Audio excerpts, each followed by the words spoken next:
అట్లాగే గురుగారు మద్యపానం. ఈ మద్యపానానికి బానిసైపోయి ఎంతమంది కుటుంబాలను నాశనం చేస్తున్నారో చూస్తున్నాం మనం. అవును. సో, వీళ్ళ కోసం ఇంట్లో భార్యలు చేయగలిగే పూజలు గాని, వ్రతాలు గాని ఏమన్నా ఉంటాయా? ఇది నేను మద్యపానం మాత్రం ఒకటి ఛాలెంజ్ చేసి చెప్తున్నా. ఆ! Double challenge, open challenge. ఆ! మద్యపానానికి సంబంధించి ఇబ్బందులలో ఉండేటువంటి వారు నన్ను కలవండి ఫస్ట్. ఓకే. మీకు ఏదున్నా నేను మానిపించే బాధ్యత నాది. ఆ! నేనైతే చెప్తున్నా ఇక్కడ.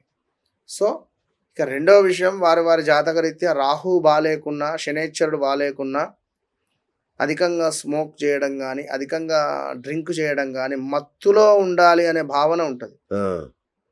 మత్తులో ఉండే భావన. ఓకే. ఈ అంబర్లు వేయడాలు లైక్ అది ఉంటాయి కదా, చాలా చాలా మన అవునవునవును. సరదా రిలేటెడ్ అవును. ఎక్కువగా కనెక్ట్ అయి ఉంటారు. హ్మ్. అప్పుడు మనం ఏంది అంటే దుర్గా అమ్మవారి ఆరాధన చేయాలి. అచ్చా!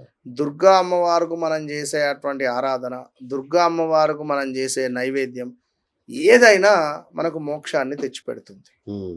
కనుక 1కి 2 సార్లు వారి వారి జన్మ జాతకాన్ని చెక్ చేసుకున్న తర్వాత మనము ఎలాంటి పరిహారాలైనా చేసుకోవడం మంచిది. అచ్చా! ఇప్పుడు మీ బ్లడ్ గ్రూప్ వేరు, నా బ్లడ్ గ్రూప్ అంతే వేరు. గదా! అవును. రెమెడీలు 1,00,000 ఉన్నాయి, లేవని కాదు. అవును. కానీ నడిచే దశ అంతర్దశలను మనం బేస్ చేసుకొని ముందుకు పోవాలి. ఒక్కొక్కరు ఇప్పుడు ఎన్నో కాల్స్, వేరే ఆంధ్రాలో ఒక అమ్మ అవునవును. ఉంటుంది, ఆ! వాళ్ళ కొడుకు ఎక్కడో ఉంటాడు. ఇక ప్లేస్ చెప్తే వాళ్ళు మళ్ళీ బాధపడతారు. అవును. మన దగ్గర నుంచి అపాయింట్మెంట్ తీసుకున్నాం. హ్మ్. మత్తు పదార్థాలకు బానిస అయిపోయిండు, ఇబ్బంది అవుతుంది, చిరాకుగా మాట్లాడుతున్నాడు, ఇంటికి వచ్చినా ప్రేమ లేదట, సుమారుగా 50 లక్షలు అప్పు చేసిండు. బా! ఏంది పరిస్థితి ఆ! చెప్పండి. సో ఇలాంటి సందర్భాలలో వారికి ఒక ఒక ఒక పెద్ద వర్షంలో ఒక గొడుగులాగానే నిలబడి వారికి ఇప్పుడు ఒక కొలిక్కి వచ్చినటువంటి పరిస్థితి. ఓహ్! అట్లా. ఓకే. పిల్లలంటే గుర్తొచ్చింది. ఇప్పుడు పిల్లల చదువులు గూడా పెద్ద సమస్య అయిపోయింది. వాళ్ళు చదివితారా లేదా గూడా అర్థం గావట్లా. ఈ సరస్వతి కటాక్షం దొరకాలంటే ఏం జేయాలి గురుగారు? మనము ఇప్పుడు ఆవు కంచెను మేస్తే దూడ కంచెను మేసింది అన్నట్టుగా అవును. కొన్ని మనకు నచ్చకుండా కొన్ని చేయాలి, తప్పదు. అవును. ఏంటిది అంటే ఇంట్లో నిత్యం ఒక 10 నిమిషాలు ధ్యానం చేయాలి. తల్లిదండ్రులు, తండ్రి చేయాలి. తండ్రి యొక్క బాటలో తండ్రిని ఎక్కువగా పిల్లలు ఫాలో అవుతారు, హ్మ్. తల్లిని తండ్రిని. కానీ తండ్రి చేసేసరికి పిల్లలు తొందరగా అట్రాక్ట్ అవుతారు. కరెక్ట్. అరే మా నాన్న కూర్చున్నాడు, నేను కూడా కూర్చుంటా అవును. అని అనిపిస్తుంది. అవును. సో ఇప్పుడు మన దగ్గరనే ఆ పరిస్థితి లేదు అంటే వాళ్ళకి ఎక్కడి నుంచి వస్తుంది జీన్స్. అవును. మనం మన పిల్లలు చదువుకోవాలి, పిల్లలలో మార్పు రావాలి అనుకుంటే ఓపికగా ముందు మీరు కూర్చునే ప్రయత్నం చేయండి, మీతో పాటుగా వారిని కూర్చునబెట్టుకోరు. ఇప్పుడు నాకు గుర్తు, మా నాన్నగారు మన ఈ యొక్క గణపతి నవరాత్రులలో గణపతి పూజ చేసే క్రమంలో పుస్తకాలు కానీ లైక్ బుక్స్ కానీ చిన్నతనంలో అవన్నీ తీసుకొని రండి, ఇక్కడ గణపతి దగ్గర పెట్టండి, మీరు అందరూ కూర్చోండి అని చెప్పి పూజ చేసుకున్నది అందరము కూడా. అవును. కనీసం అట్లీస్ట్ వారానికి ఒకసారన్నా కొన్ని చేసుకోవడం ద్వారా మనకు మంచి అలవాటు అవుతుంది.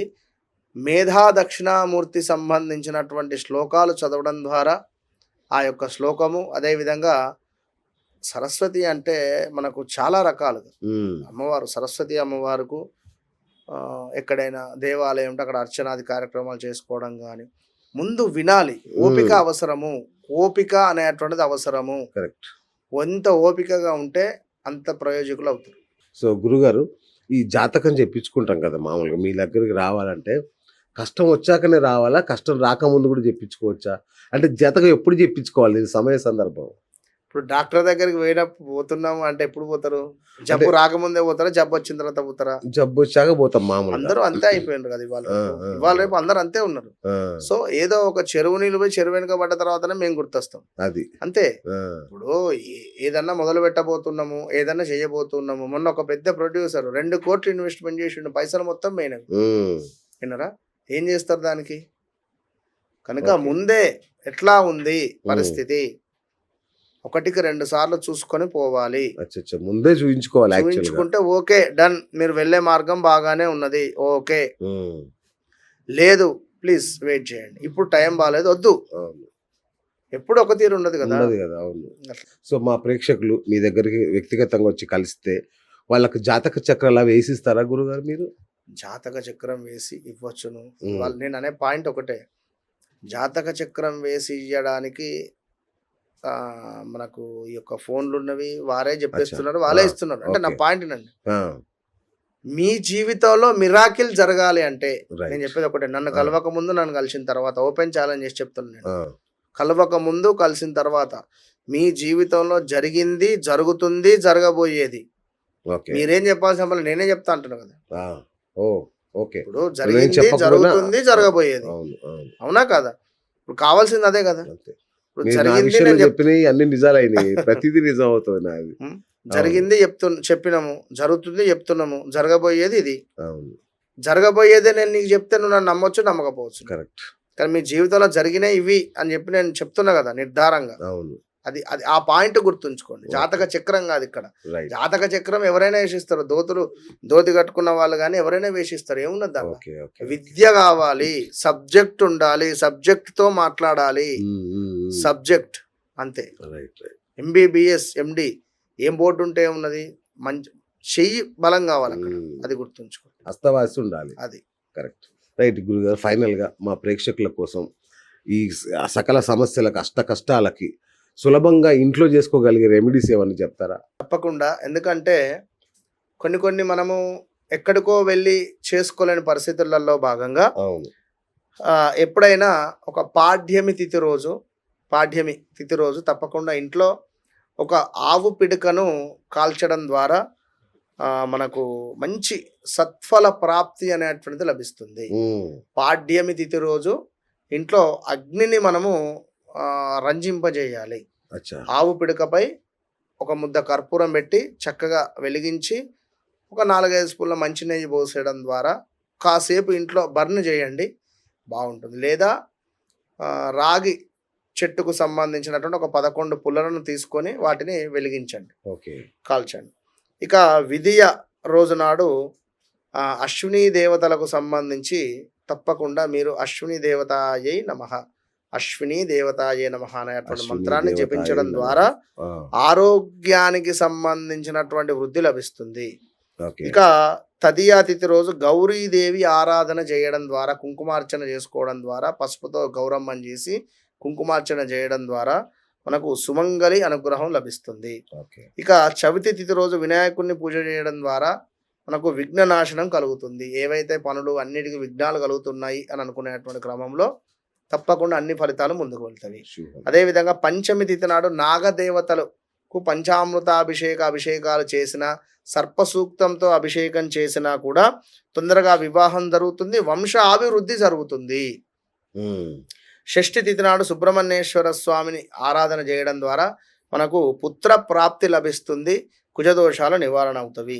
సప్తమి తిథి రోజు సూర్యుని యొక్క ఆరాధన చేయడం ద్వారా మనకు ఆయురారోగ్య సిద్ధి కలుగుతుంది. ఇక మరొకటి ఏం చెప్తున్నారయ్యా అంటే అష్టమి తిథి రోజు మనకు అష్టమాతృకులను పూజ చేయడం ద్వారా మనకు దుర్గతి లభిస్తుంది. దుర్గతి అంటే ఏదైనా మనకు నాశనం జరిగే పరిస్థితి ఉంటుంది. ఇక నవమి తిథి రోజు దుర్గాదేవి ఆరాధన అంటే ఇది ఎంతో విశేషము. అది నవమి తిథి రోజు సంపద సిద్ధి కలుగుతుంది, మనకు సంపద సిద్ధి. మరొకటి ఏం చెప్తున్నారయ్యా అంటే దశమి తిథి రోజు ఇంద్రాది దిక్పాలకులను పూజించిన, ఇంద్రాదిక్పాలకులకు కాస్త నైవేద్యాన్ని సమర్పించినా కూడా వారిని కనీసం మనసులో స్మరించుకున్నా కూడా మనకు పాప సంహారం లభిస్తుంది. కుబేరునికి సంబంధించి ఏకాదశి రోజు పూజ చేసుకున్నట్టయితే కుబేరునికి సంబంధించిన అనుగ్రహం ఉంటుంది. అదేవిధంగా ద్వాదశి రోజు మహావిష్ణువును మనం పూజ చేసుకున్నా కూడా పుణ్యప్రదము అనేటువంటిది ఉండబోతున్నది. ఇక త్రయోదశి రోజు మనకు ధర్మమైనటువంటి పనులను చేసుకోండి, అబద్ధాలు ఆడకుండా ఉంటే మనోవాంఛ సిద్ధి ఉంటుంది, మీరు మనసులో కోరుకున్నటువంటి కోరికలు. చతుర్దశి రోజు రుద్రుడు ఈశ్వరునికి అభిషేకము, మృత్యుంజయం లభిస్తుంది. ఇక పౌర్ణమి తిథి రోజు చంద్రుణ్ణి స్మరించాలి, అమ్మవారిని స్మరించడం ద్వారా ధనధాన్య వస్తువాహన ప్రాప్తి. అమావాస్య రోజు పితృదేవతలను స్మరించడం ద్వారా మనకు సంతాన సౌఖ్యం లభిస్తుంది. ఓహో! సో, కనుక ప్రతి తిథికి సంబంధించి మీరు దేనికి కనెక్ట్ అయ్యి ఉన్నారు అనేటువంటిది చూసుకొని చేసుకోవడం ద్వారా అద్భుతమైనటువంటి ఫలితాలు మనకు లభిస్తాయి.